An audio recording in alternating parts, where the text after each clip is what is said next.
what's the name of your podcast here? What's We call this the cross section because it's section for stemming from the section 4 and section 3. Yes, sir. Oh, look at that. So you guys are the wizards for section 3 and section 4? That's the idea. Good. I'm rooting for section 4. I don't know if I've ever been called a wizard before, but you know. This is the cross section with Nate Lowe and David Edelstein.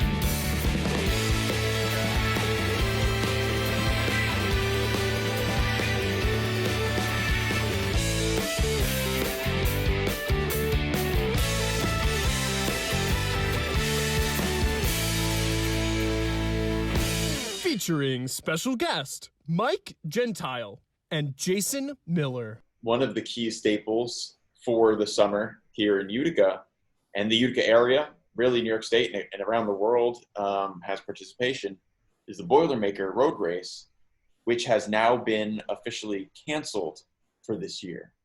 And that's kind of sent some waves through the sporting world this week just because of up to 14,500 people that participate in the 5K and 4,500 that participate in the 5K, plus the wheelchair race, plus the celebration at the breweries afterwards, and tourism effects.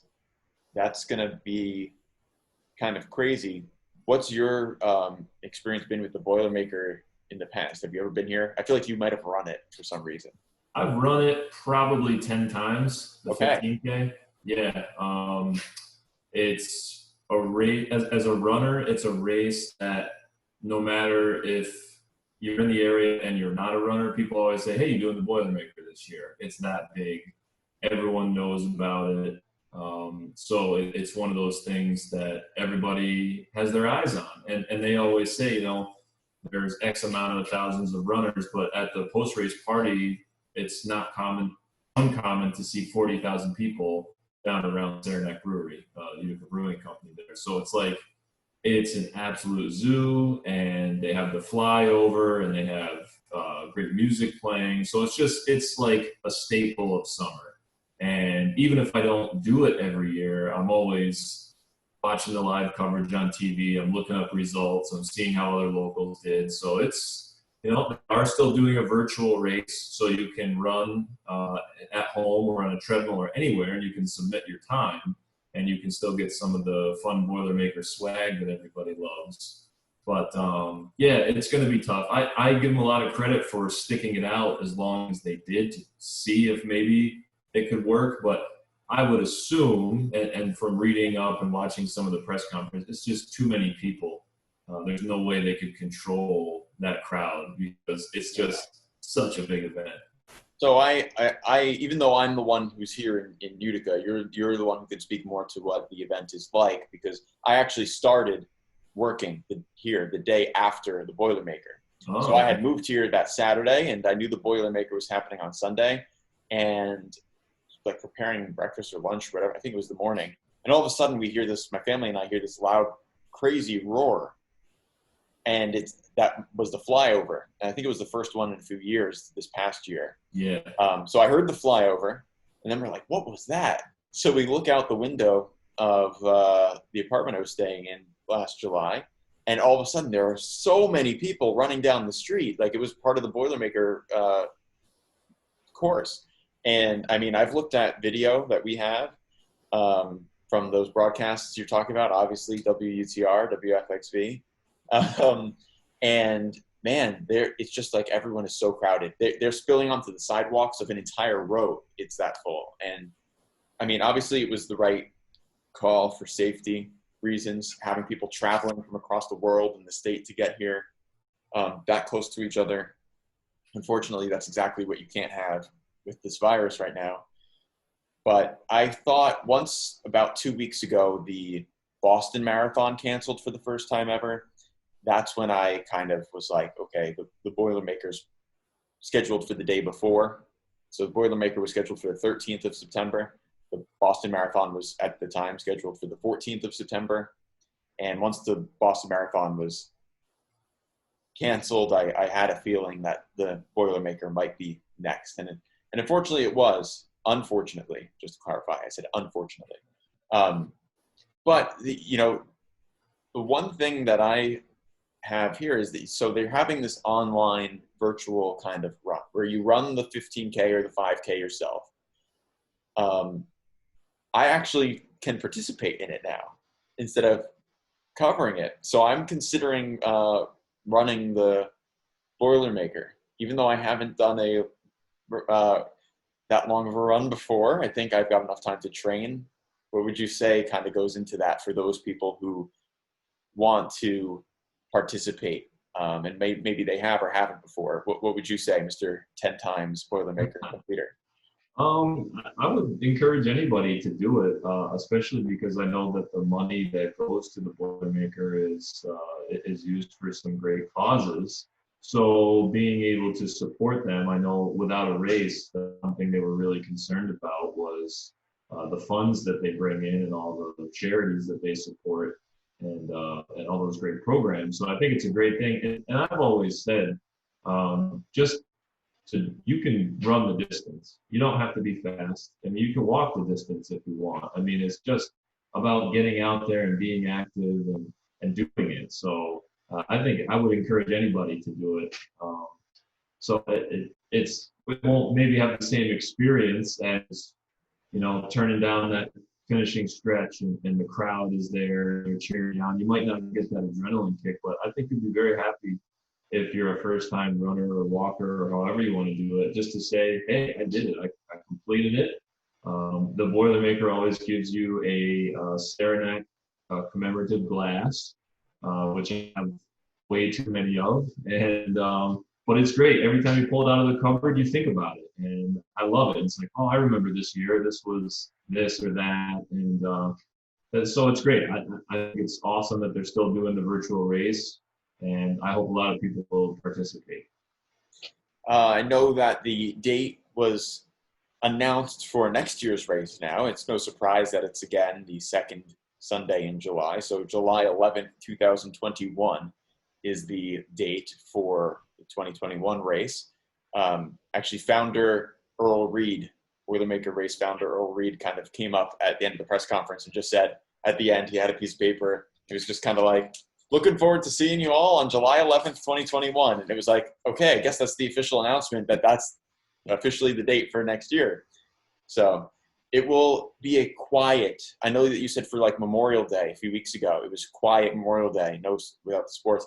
This will definitely be a quiet summer, especially now, because I just remember getting here in July, that Boilermaker weekend, and just seeing how many people were here. And I mean, it was definitely, and with the what is it? It's not a convention, is it? Is that what they consider it? I'm drawing a blank. But the few days leading up, they have all the events with everyone coming and being together. So, and I can only imagine the impact on the hotels and things like that, and the taxes that are collected. And from that monetary standpoint, that's something that I know people can check out on the cmihomepage.com website for our station. I'm sure reporters in your area, if WCDO is doing anything, is kind of mentioning obviously that's an important aspect of what the race is. But it opens opportunities for people to maybe not have to travel, but you could still participate in it. So around the world, it could be, I think, pretty cool. Yeah, because they always have a great representation from all over the country, all over the world.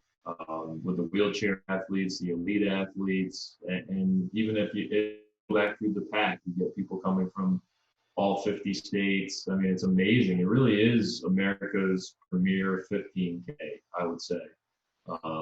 They get some of the best of the best to come to Utica. It's such a great way to highlight our area. The course is tough. It's difficult. You really have to know all the ins and outs of it. Like, there's just so much to it. And all the pre-race stuff is great. All the events, all the speakers they bring in, so well organized. I'm really going to miss it this year for sure. But and I have what it is. Yeah, it will. I'm sure the community will miss that. The Boilermaker is obviously missing it. I will say that some other perspectives I've heard, though, of the fact that it's on virtual kind of run it yourself race, is that it's it's not really the Boilermaker that everyone's used to, obviously. And some people, when I've started talking about maybe I would participate in it just to do it, this is like, I mean, if the race happens, I'm not going to be able to participate in it, just because of the nature of I'll be covering it. And that's obviously a choice I made for a career and all of that. So that's totally fine. But there's an interesting opportunity to participate in it now. And there are opportunities for people to join in that maybe couldn't have. But there is the other opinion that I've heard when I've talked about this of, well, it's not, Boilermaker. Why am I going to sign up now? $50 or $60 registration fee for whether the 5K or the 6K 5K or 15K respectively. So there is that side of it too. It's not really the Boilermaker. It's not that experience also that you're getting of being there with everyone. And I totally understand that as a runner, because as a runner who maybe does 10 to 20 races a year, every race that I would normally do as of now is a virtual race. I think I have one race that I signed up for that's still alive, and that's in October. But they're really shoving the virtual thing down your throat. And at some point, you're just like, well, I'm just going to be running my normal route that I would run to train or whatever. Like, why do I want to pay to do that? And so I totally understand that, especially as someone who runs every day, almost every day. I get that. I've tried to select the races that are my favorites or that support a good cause, that I think, hey, I should do that. But I totally get it, because, those businesses, racing is a business. They're trying to save themselves a little bit. I get it. But the virtual thing has really been pushed hard on the running and the racing community. So I totally get both sides of the coin here. Is that what any of the medals behind you are from? Any of these races? Yeah, those are. I have a lot of medals, because it's gotten so that almost any race you do now, if you finish, you get a medal. So I'm not saying like they're champions. The Boilermaker made it a point to say, hey, actually, all 15K runners for the first time ever will get one. So yeah, was it not again? I unfortunately just lack the time here to have to comment further on it. I was looking forward to getting that experience this year along with everyone. But who would normally for the Boilermaker get the medal? Well, Boilermaker was known for their monetary prizes, which would be extremely hard for any local to win, because they're getting world-class athletes. Boilermaker was always a little different. You got a pin, a commemorative pin, and a lot of runners are into collecting those. So to have all the different years.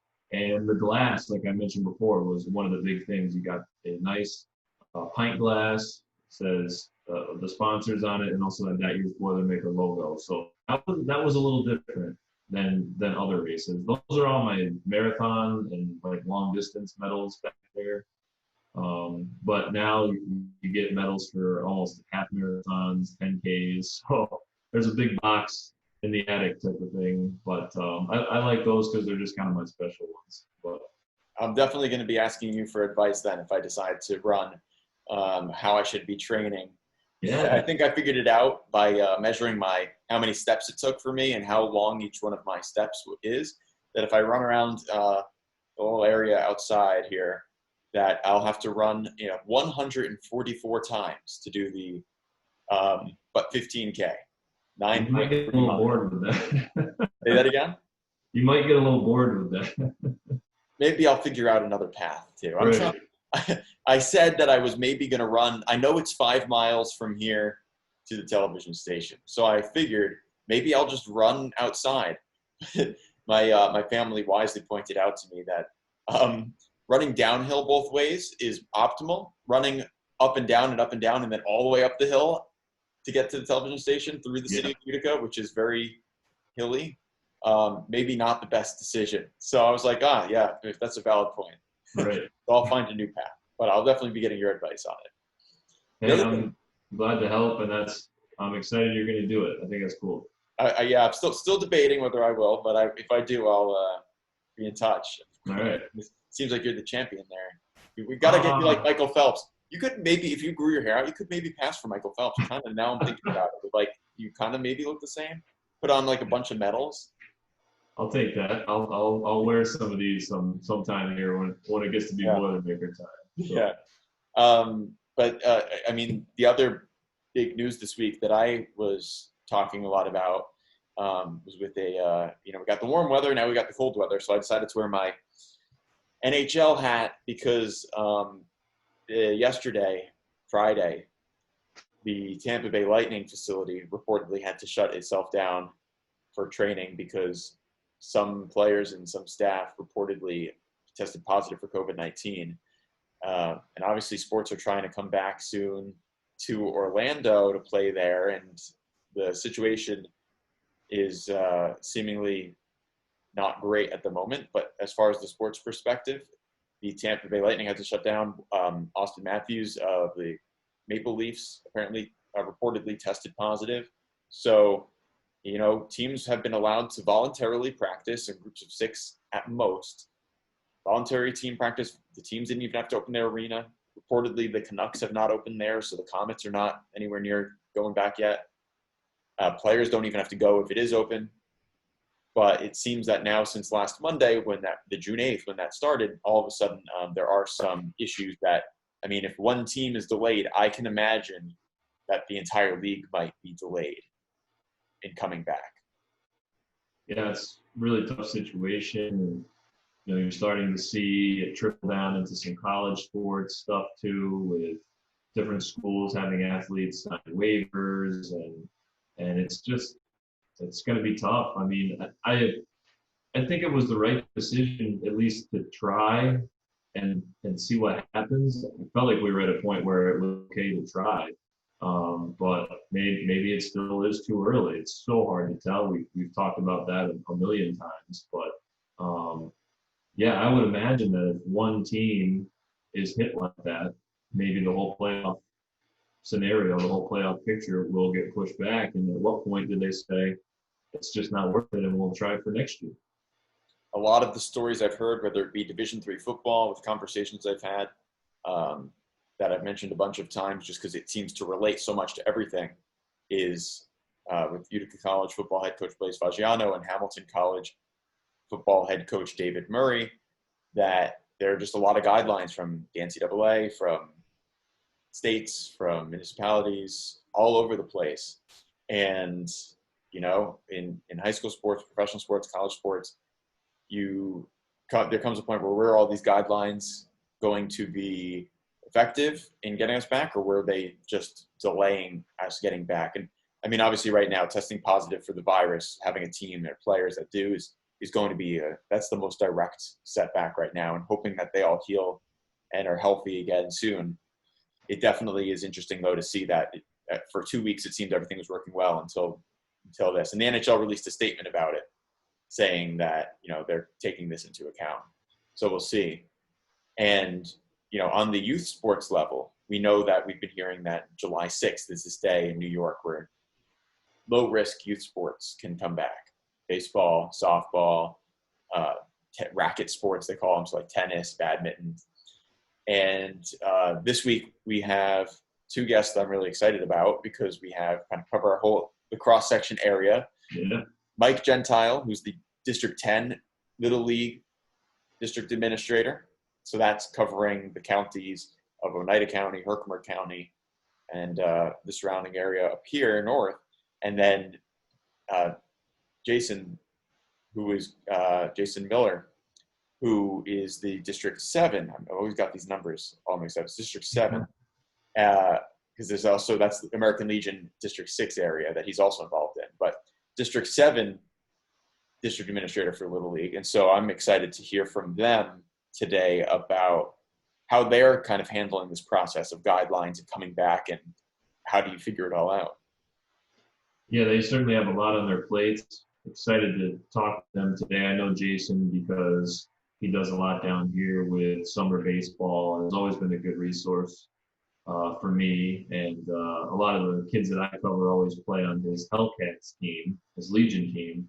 So interested to see what they have to say, because I'm sure they're getting questions from all different angles right now. People that are excited and want to get right back to it, people that are still being cautious, and that's fair. We don't know. We're still in the middle of all this. And so kudos to those guys for doing the best that they can to answer those questions and try to get us back out on the field when it's safe. Yeah, so let's welcome him in now. So I ran into one of the parks Cool. commissioners in the city of Utica, and I was like, "So when are baseball fields going to open up?" He goes, "Phase 5." I said that's not a thing. No, He goes, it's he fu- goes, he was like, "Yeah, well, Phase 5 is just like when everything's back to normal." And I'm like, "So it doesn't give me anything to work with right now." So Who really said that? unfortunate. This was the parks commissioner for the city of Utica. Oh, Really? wow. Really, I've been Yeah. trying to actually get in touch with people like that. I just was reaching out to them at the end of this week Yeah. because I'm like I think I might have mentioned to both of you, I'm planning on doing a Right. story about that. Right. And it was really like I ran into him at breakfast, and it wasn't him reaching out or me reaching out. I ran into him and I asked him, and he's like, "Yeah, that's not Phase 5." So, Not the first time I've heard that. I was speaking with Utica College head coach football, mhm. Blake Fagiano, and he actually, in conversation with me, just started talking about Phase 5 and 6, and I was like, not sure that's actually a thing in any of the guidelines we have, but Yeah. point taken. Right. And it's, I mean, I don't know. I don't know what the the other leagues are supposed to be reaching out to their municipalities and getting back to me and stuff, but everybody seems to have a different idea on what it's going to look like moving forward, which is unfortunate that we can't have a uniform system. I think that's the point, right? I think that it's intentionally so confusing that it just They makes play it people safe. afraid to do anything.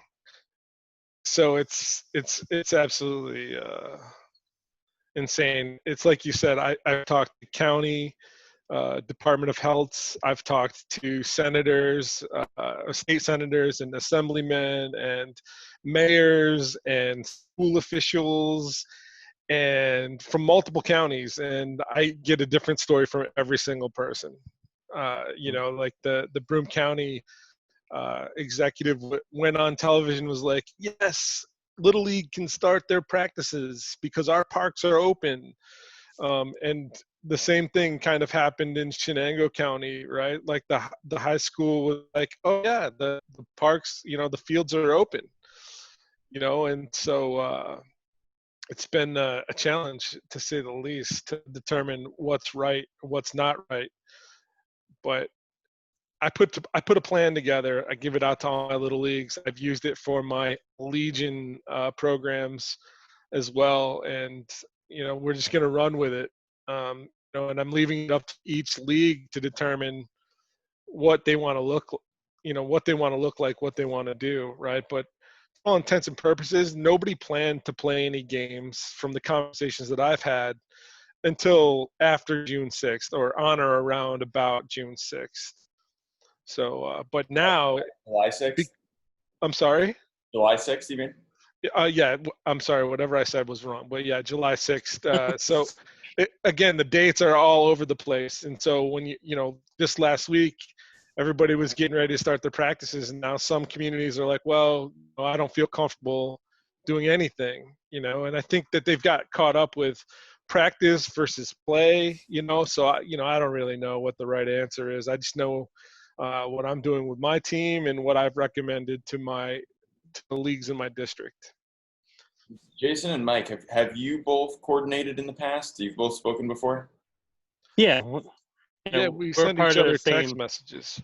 same this association and stuff, and we're two of the younger guys in the district administrator world too. So What does it take to become a district administrator? Do you need to, is there like a process of you need to be like a league president first and then you get like elected or something to be a DA? so there's the recommendation is that it ends up being a league president and then move forward, but that's not mandatory. It is an election process. For me personally, it wasn't something that I was really seeking out or looking for, but our district administrator had resigned. I looked around the room. I made a few phone calls of people that I wanted to be district administrator, and then they said no, and I said, okay, I guess it's got to be me. So I guess I was the short straw in the room that ended up having to take over. So Yeah.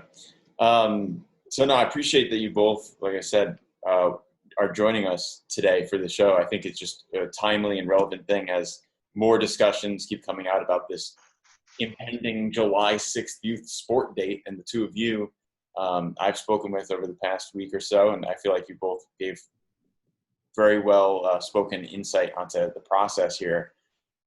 Is it really just a waiting game for what comes next? Because it still seems that even since we spoke this week or last week, just a few days ago, that things have already changed again. Yeah. Like I said, I think I've left it up to the community. So I know that some little leagues are going to be starting their practices, and some of the older age group kids have already started practicing. So, again, it's up to the community what they feel comfortable with, right? So some programs have already canceled altogether, and other programs are just trying to figure out what it's going to look like. But yeah, I mean, you said it changed again. Or if it didn't change, somebody misconstrued the message. It's I'm just a district administrator. I'm just a guy in my community and in my region trying to get kids to play baseball and softball.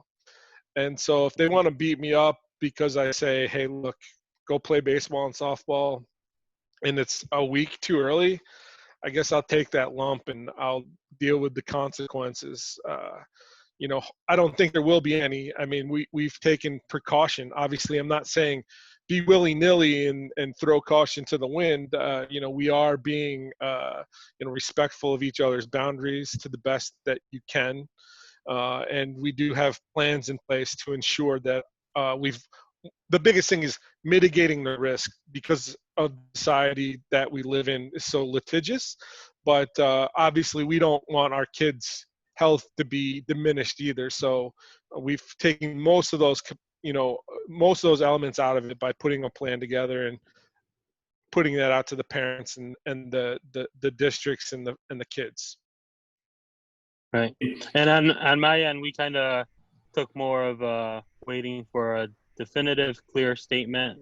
We thought we had that with the July 6th start date that was said. So that's where I have all my leagues looking to start with. And then, like I said, the biggest thing is just working with the municipalities to make sure that, we have access and everything else. So one thing that's good for us is that we're coming in with our own insurance. So it's not like we're working off of municipality insurances and stuff like that. So that's the biggest thing is just making sure. I don't want it to be in the middle of if it's yes or no. I want a definitive yes, so everybody can move forward with the clear idea. Jason, I know when we talked, Jason, you had mentioned some different ideas you had, and it's probably been a week or so since we chatted last. You had mentioned kind of each town, each school, or each team would get to decide how they want to do it. You kind of mentioned like Sandlot style and some different things like that. And Mike can jump in on this after you as well. Just is that still what you were kind of looking at for a structure wise? Yeah. So from my local league, what we've decided is we're going to have a season. It'll be shortened, but a contained amount of games. We still anticipate our teams getting 12 games for the major league, the little league division, which is 11 and 12-year-olds primarily. And then for our younger programs, we're going to implement a sandlot type of program, which is kind of a lot less structured, and it actually requests that there aren't any outside people there, meaning there's basically two adults and kids, and the kids kind of figure it out and play the game themselves.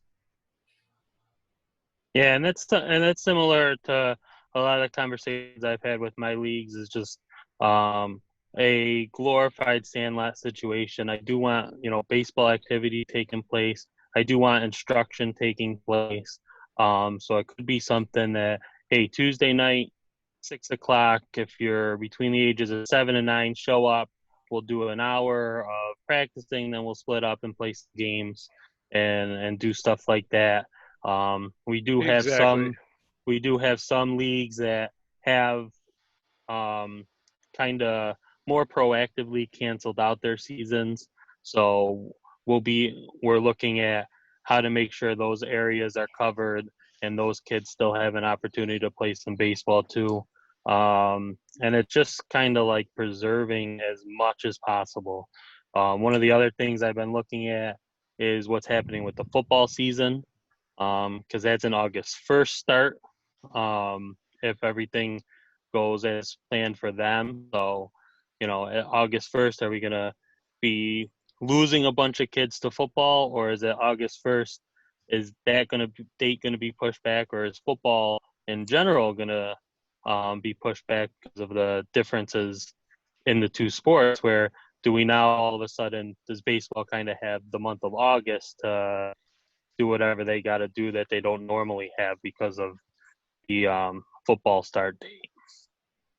I'm wondering how your confidence in like a shortened season happening changes every time there's a new update, or someone says we're not exactly sure what's happening, or this one place says the fields will open, but the other municipality says no, it's not going to.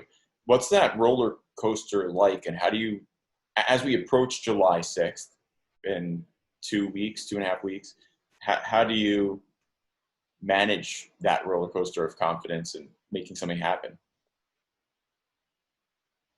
So starting back in March, I was getting like updates about every 2 weeks to my league saying, okay, well, we're pushed back till April 6th, and you can't do anything until April 6th. And then it was May 11th, and I was giving updates all along. And then once we got into like end of May, I was like, you know what? I give up.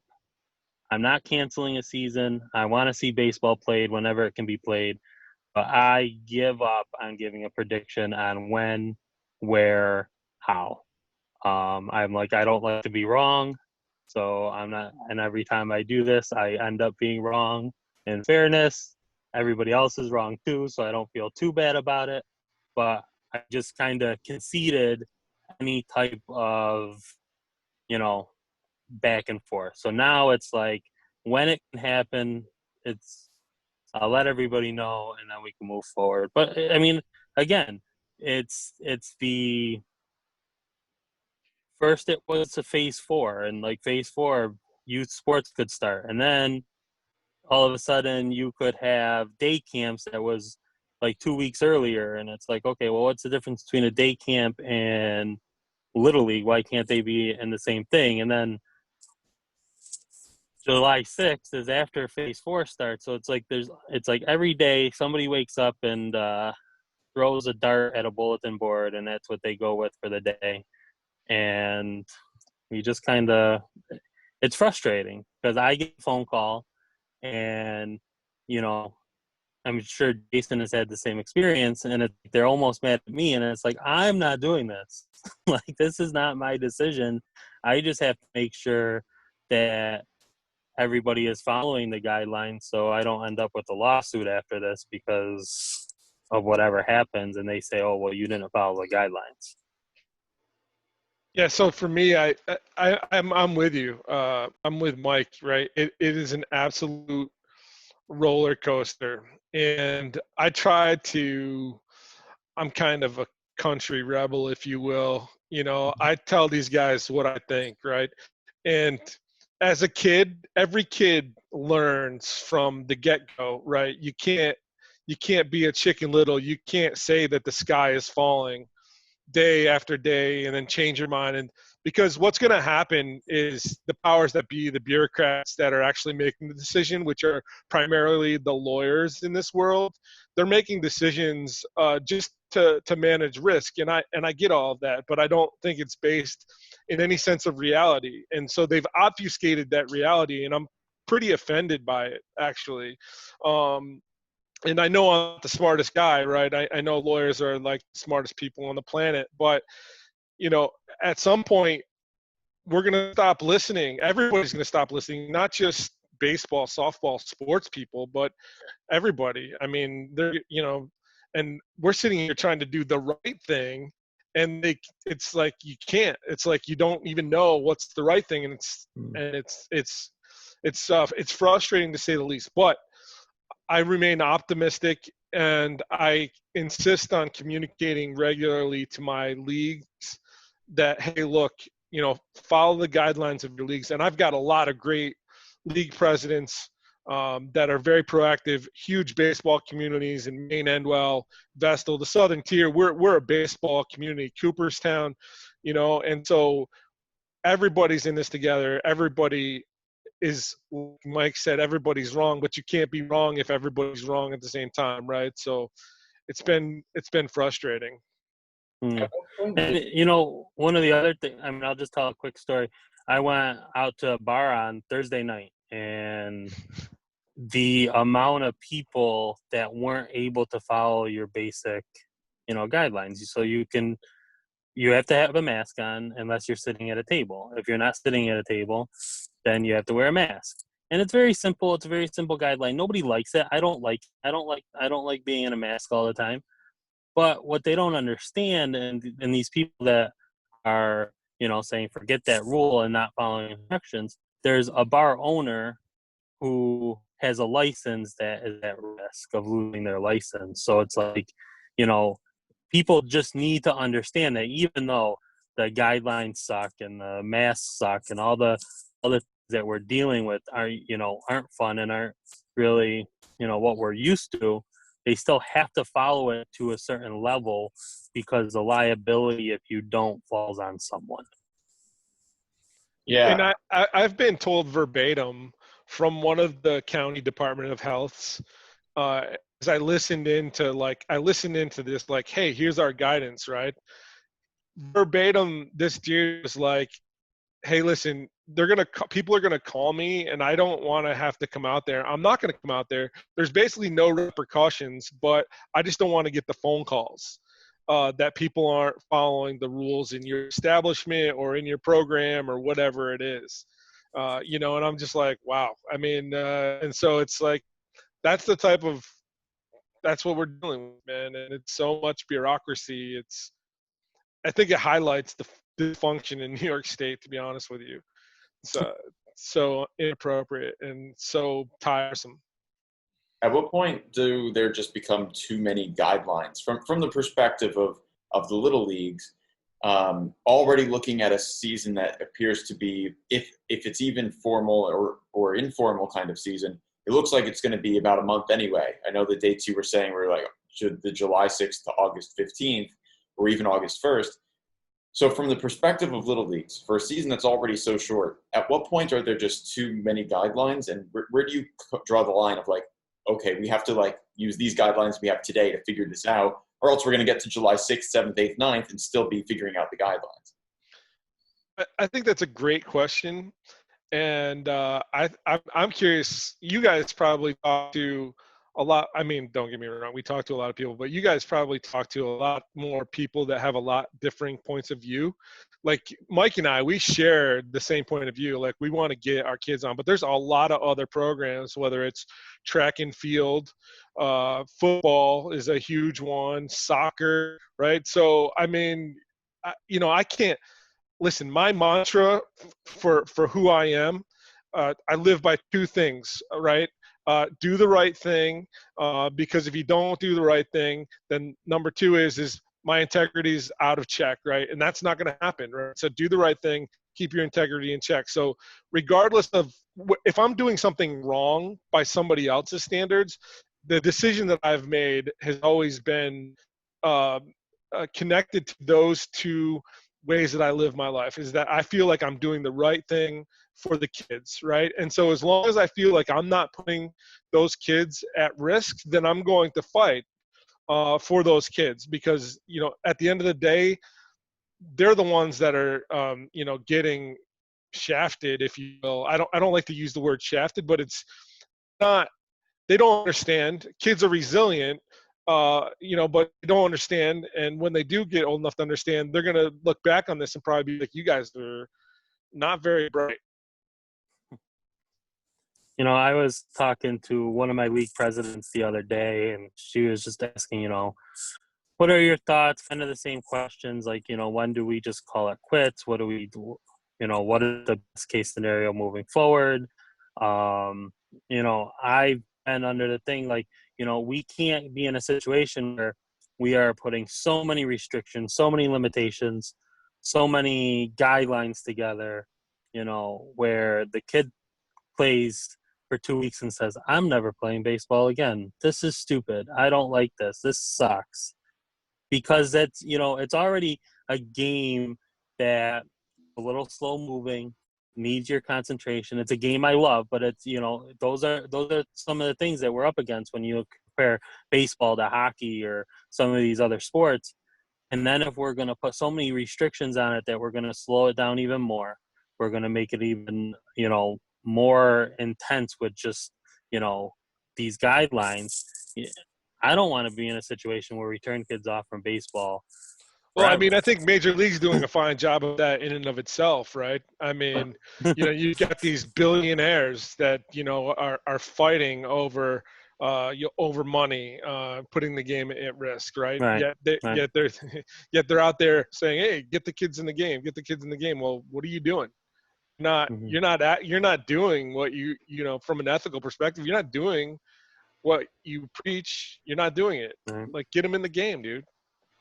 Yeah. But the way that conversation ended, I said the one good thing for me, just personally, is I don't have any kids.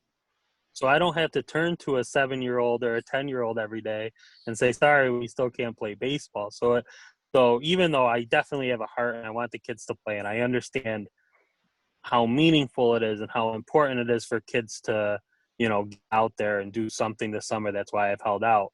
I don't have that, like, little boy tugging at my shirt saying, Daddy, can we go play baseball? Why can't I play baseball with my friends? So I think I'm in a little bit better situation because I don't have that constantly.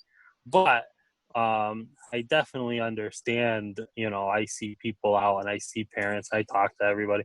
And, when they're on month 4, month 5 of not doing anything or not seeing their friends or not having school, or if this was me at 12, I don't know what I would have done with myself. You'd be like, you're a liar, because you're changing your tune every other day. They change their tune every day. It's I'd be jumping on my bike and running away from home and in the woods somewhere with my friends. I'm almost positive of it. How much do you feel like you have the metaphorical tugging of the shirt from all the communities at once right now saying, hey, what's going on? What's going on, Dad, District Administrator? It's interesting because I can, for the months of April and May, it wasn't so bad, except every time there was a nice day, I just got a spike of phone calls. Like, what's going on? It's a beautiful day outside. It's sunny. When's baseball going to start? But the other thing I get is every time there's an article written within 200 miles, or a state says that they can play the league, or anytime something happens, I get like 25 people that are telling me, it's like, I watch the news too. I see Cuomo too. Like I don't need you guys. Like, this is the 20th time I've gotten the same text message today that some governor in South Dakota said kids can play baseball. Like, I don't care. Like, I'm great. Move to South Dakota then if that's what you want to do. But it's like, unfortunately, we're strapped with county executives and our governor, and that's who we're stuck with. But yeah, it's like that tugging, or I get a call and we're starting. We're just going to do it. I'm like, okay. I mean, I'm not going to drive down and like chain up the field and stop you, but this is what you need to think about in this process. But yeah, no, definitely a lot to kind of deal with and get that tugging still. Listen, and I think from a state perspective, we have New York, we're upstate, so just geographically, we're kind of quarantined, if you will. But I think I don't want to throw my whole entire state under the bus, because I'm a New Yorker. I love New York. I think we've done a good job of kind of mitigating, the spread as best as we can. And, tons of amazing people have done amazing things to stop the spread of COVID-19. And I still think that, hey, look, we're still doing amazing things. Everybody is trying to figure out how to make this work, but it's just a giant challenge. I mean, I think I've only lost 2 leagues. I don't know how many out of 12. I don't know how many you've lost, Mike. But 2 leagues in rural upstate New York is a lot. I mean, because I'm talking about Stamford and Walton. Those are 2 small towns. So now what's happening? But it's the same thing. They closed the pool. We're not going to open the pool in the city of Norwich. Oh, it's up in arms. But guess what they did in Binghamton? The pools are open in Binghamton. So it's like Mike said. It's all over the place. And then it's exactly that. Somebody hears something, and a plethora of text messages come in. I will say that during this whole quarantine, when we normally are playing baseball, the weather has been pretty much perfect every day. There's been no rain. Yeah. And as soon as we were able to actually get on the field, I won't say which team was on the field Thursday night, but there was a team on the field Thursday night, and the rainstorm came through, and they had to close their practice a little bit early, ironically. But it was the first time that they got out there, and it rained. I counted like 2 days the whole spring that we would have had to cancel games. And last year we canceled probably like 4 games a week. Oh, it was unbelievable. Last year was miserable. And I will say, for every phone call I get that's saying, we can start, we should have started a month ago, or this is stupid, I still do get the calls that say, oh, well, I don't feel safe putting the kids out there. We should just cancel completely, or, we shouldn't be doing this, or, what's the point, or, so I still get that side of it too. Like, there are people that still feel like, it is the wrong move. Or parents that are saying, well, you guys can start, but I won't be sending my kid, and stuff like that. And so that does exist. And that's okay, but when I look at the kind of the greater good, the kids and parents that want their kids out there, let's try and get them out there. And if you don't, then we'll see you next year. That's and right. Hopefully Right you're thing. doing something in the backyard, or you're not just letting your kid play video games all day. Wiffle ball is the answer. Yeah, it's perfect. What is the answer? I've seen a lot of like backyard wiffle ball stadiums being created over this last couple months, actually. So, it's actually, I had somebody call me. They're like, "Oh, can we use the paint striper, because we're putting a wiffle ball field in our backyard?" And I said, "Sure, we're not using it." So what have you guys seen, like, from the other sports perspective? I mean, I've been talking a lot with this week also about Division III football, and obviously that's not a youth sport, but they're trying to figure out their way back. I was talking, like I said, with Utica College football head coach Blaise Faggiano this week, and also Hamilton College head coach Dave Murray, and both of them were explaining that there could actually come to a point this year, with how the rules are currently laid out, with the resocialization of getting everyone back 14 days of just 7 days of just having everyone. No, it's 14 days of just having everyone with up to 10 people at one time, and then 14 days after that with 50 at a time. They're saying it might come to a point where there's just Division I football, which has already started their training camps, and actually high school football once Phase 4 begins, but no Division II or Division III in between, which is kind of ironic that the middle part is the one that wouldn't be able to get back on the field until late September. So I've been hearing a lot of that with the guidelines, and hoping for the NCAA guidelines, because it seems from all the people I've spoken with, whether it be youth sports, high school sports, or college sports, or even the professional sports at the AHL ice hockey and the NHL, it seems that there's the state guidelines, Then there are county guidelines. There are the town municipality guidelines. There are the league guidelines. There are the district guidelines, and then there are the national sporting guidelines, and the state sporting guidelines. So I know that New York State Public High School Athletic Association Executive Director Rob Zayas earlier this week and end of last week, one of the big things he told me they were going to do with their task force was for high school sports was there's so many guidelines, we've got to cut it down. And their reduction of how many guidelines they chose was approximately 7 different organizations worth of guidelines still. Wow. That was a reduction. So that's what's interesting to me. The most constant thing I hear personally, and Nate, I definitely want to hear what you've heard too from your coverage.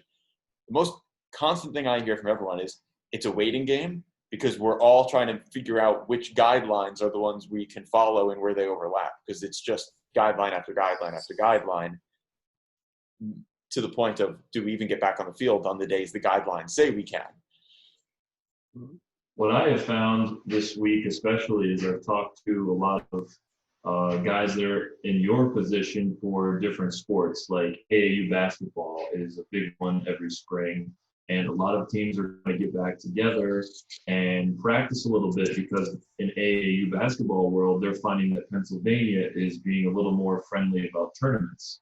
So a lot of our teams in the Southern Tier are saying, okay, if we can get some practices in privately and sign up for a tournament in mid-July in Pennsylvania, we'll go down. But they're in the same shoes as you guys, because they don't know when the tournament date actually gets here, if they'll get to go or not. So every coach I've seen you talk to is running into the same thing. Hey, we'll prepare the best we can, and hopefully the kids want to go. They're getting pretty good response on that. Kids are ready to go. Parents are willing to let them go. But when the date of the tournament comes, they don't know if they're going to do it or not. And the other thing I find interesting is and Jason, you've probably seen this, the softball league that's going to start up at Bagside in Binghamton this summer. They're trying to get teams signed up and ready to go. I'll be interested if they can get that on the ground, with having pretty much high school softball teams that had, seniors that didn't get to play that last season. They're trying to bring them in to let them play their senior season, a little summer league. So I think that's a great idea. But again, the vibe I get there is we'll see when day one of the games actually comes to see what really goes down. So again, it's just a hurry up and wait situation on everybody that I've been talking to. Yeah, and I've had a lot of, Legion has canceled their seasons, and Babe Ruth canceled their seasons, and school ball canceled their seasons. I was getting calls. Well, Mike, is there anything we could do under Little League to, accommodate these kids that just lost their seasons? Mike, is there anything we can do? Is there anything we can do? And I'm like, yes, there's absolutely things we can do. There's absolutely areas where we can still provide insurance and provide all those things. But am I really expected to create this whole new league when we don't even know if it can exist or when it's going to exist? It's like, it's bad enough that I got what I have that I'm trying to figure out, are we really going to, keep adding to it when, again, we can't provide even a specific start date at this time. One of the other things that has come up a lot, and what's kind of different between, Little League baseball and like the AAU world and some of these travel ball teams is, Little League baseball has to include every kid that wants to play no matter what. So it's a lot easier to say, all right, we're going to take these 12 kids and this is going to be our travel ball team and we'll get the parents on board. But, with Little League, it's not necessarily that the kid really even has a passion for the game or where they're at. So it's just a lot harder when you have to make sure that you are providing some sort of substance that is all inclusive to anyone that wants to participate and not just a select group of kids. So from the Little League perspective, we have tried to, basically most of the leagues have said they would offer like a pony type program, like for that age group. And it's pretty easy for us to do that. The interest hasn't been super high. But with regards to like Legion, Little League used to have a program called Big League, but they dropped it, which was basically the same age group as American Legion. So what what the Legion teams did in the Southern Tier essentially is they started the Southern Tier All-American Baseball League, which is basically exactly Legion baseball, but just without the Legion banner. So it's Which is, hopefully they're doing similar up here as well. But again, they don't know when they're starting or what what they can really do. And a lot of those kids are still competing with the potential football season. So like the window is really going to be controlled in a lot of ways by what happens with football. If football, for whatever reason, we get a call that football's not happening or football's not starting until September 1st or later, then it could open some more possibilities for Little League baseball and just baseball programs in general. Listen, we're biologically we're social beings, right? And so there has to be something that is going to ensure that we're taking care of our mental health. And I know that's a faux pas for a lot of people to talk about, but if we stay cooped up in our houses, all working from home 12 hours a day, same thing with these kids, even if they're on video games and they're having fun, they have to interact with other people. They have to smile, they have to smell, they have to feel, they have to touch, right? Because if we don't do those things, then our mental health is going to suffer. And we're going to have a lot of challenges, I think, afterwards. When things go back to the new normal, just dealing with that issue. Well, I made the comment before. My mom passed away in November of when I was 11 years old. If I did not have basketball and baseball and school after that, then I have no idea how I would have overcome it, how I would have even survived it. So to think and even with all this stuff happening in the world, all the craziness and stuff we've seen over the last few months, there is no outlet of getting away from that reality or those 6 innings of Little League baseball that the only thing on your mind is 6 innings of Little League baseball and the hot dog after, and if somebody's eating your sunflower seeds. Listen, concession stands are closed, man. No slush puppies. No slush puppies. But but seriously, when you talk about that mental health thing, when you talk about stuff, it's so important to just think that these kids aren't getting these opportunities, and that's the worst part about it.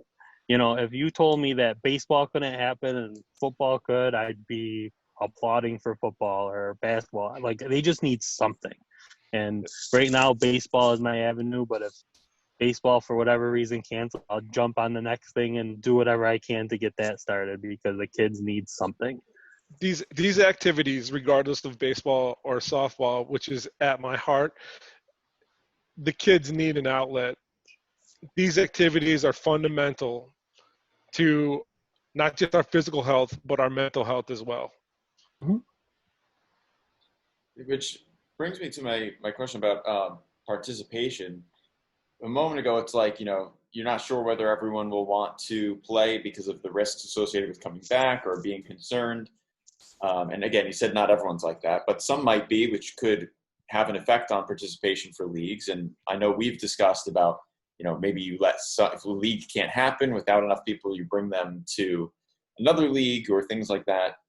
But if you have that side of things where people might be hesitant to return, and then you also have this side where, it's true, we need to get back into it. Kids ages 4 to 12, the little leagues, need to have that kind of stimulation and activity. We all do as social animals, but especially them. How do you see the participation playing out when we do get to July 6th in a few days and leagues do find a way to come back? Is it going to be, are you expecting that it will be overwhelmingly everyone's back, or will there be some challenges involved? There's definitely going to be those families that are going to be more cautious. There's going to, regardless of what that looks like. We just have to support each other, right? And we understand, like, if you can't come back for whatever reason, you could have some challenges. You don't want to put yourself, we have to support those things. Too much in today's society, in my opinion, we're divided.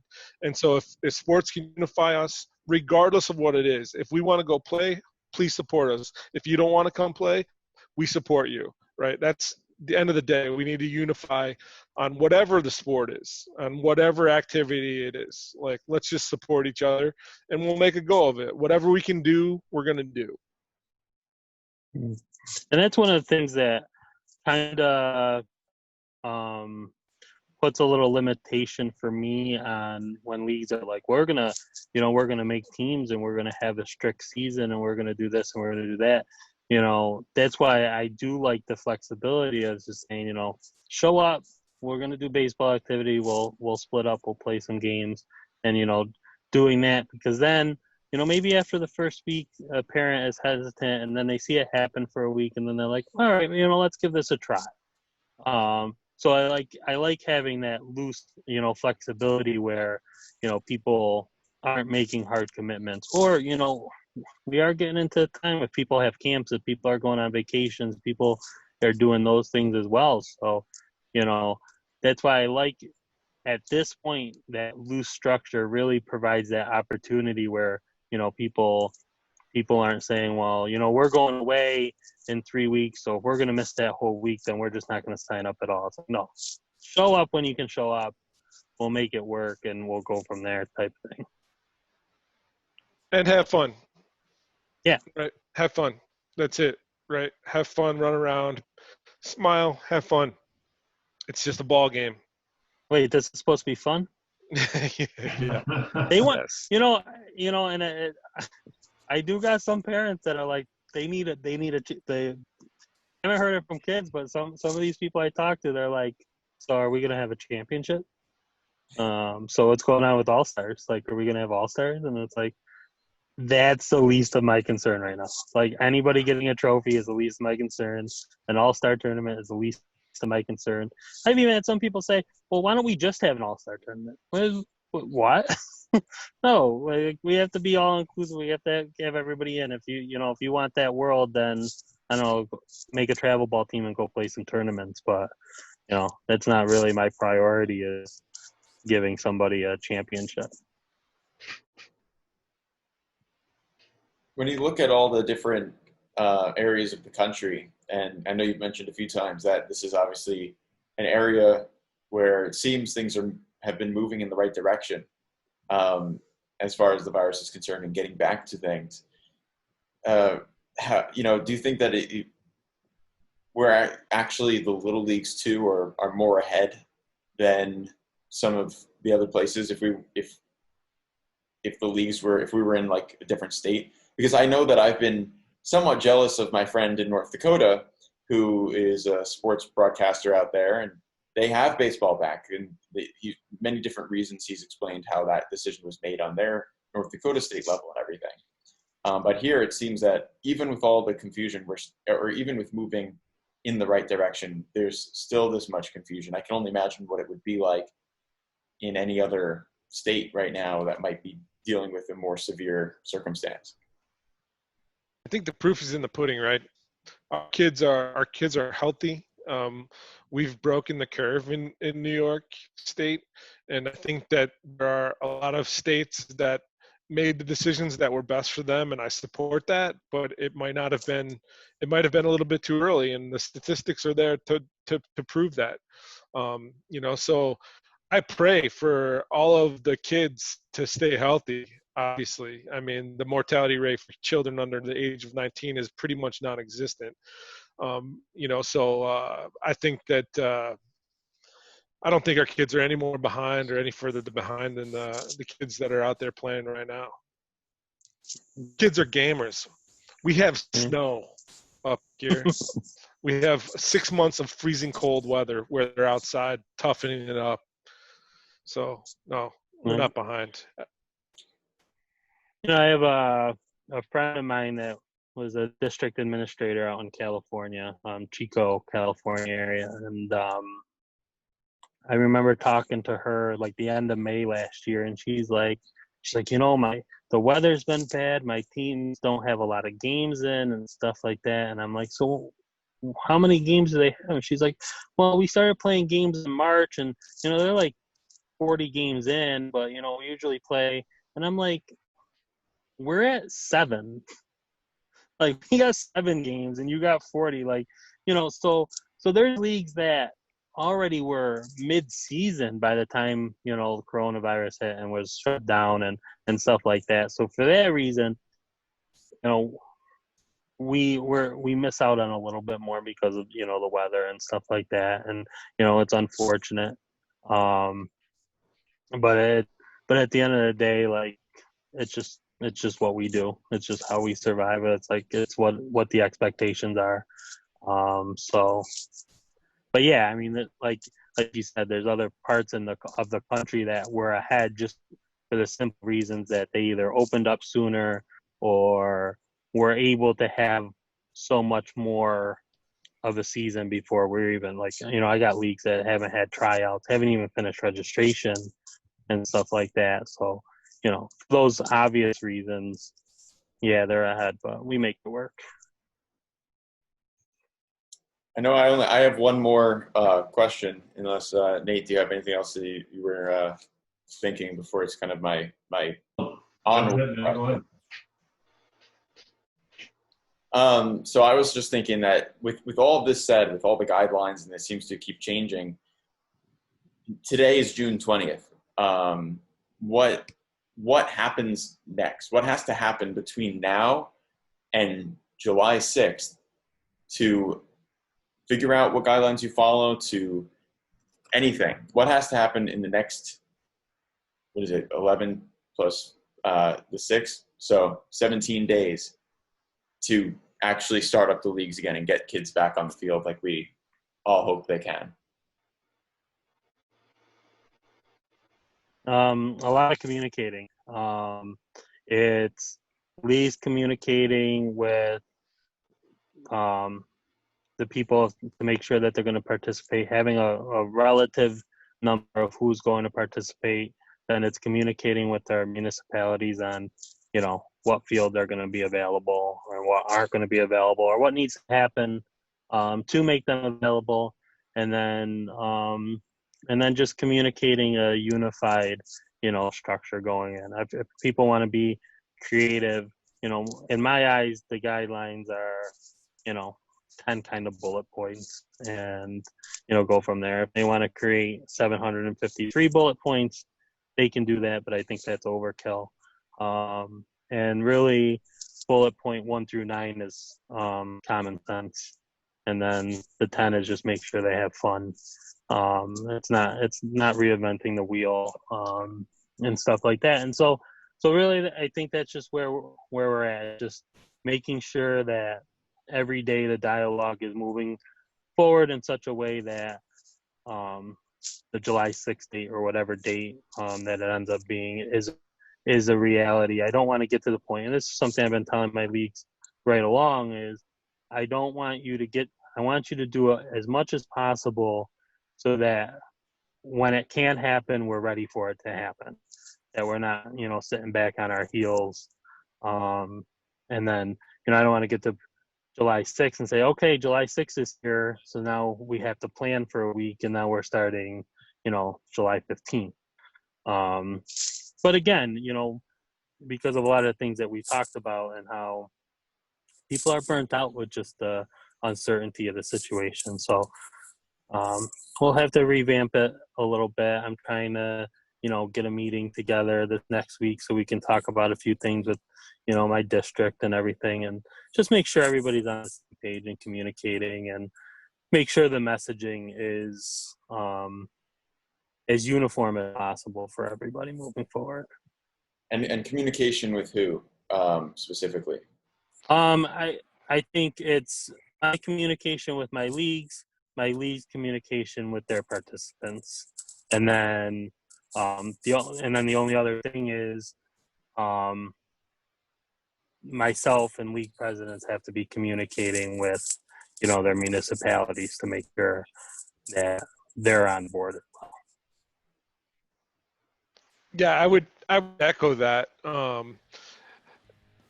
The communication mechanism, and I have weekly meetings, just kind of to gauge where everybody's at and let them know that I'm here to support them. One of the things that we've done in our district is we basically built like a straw man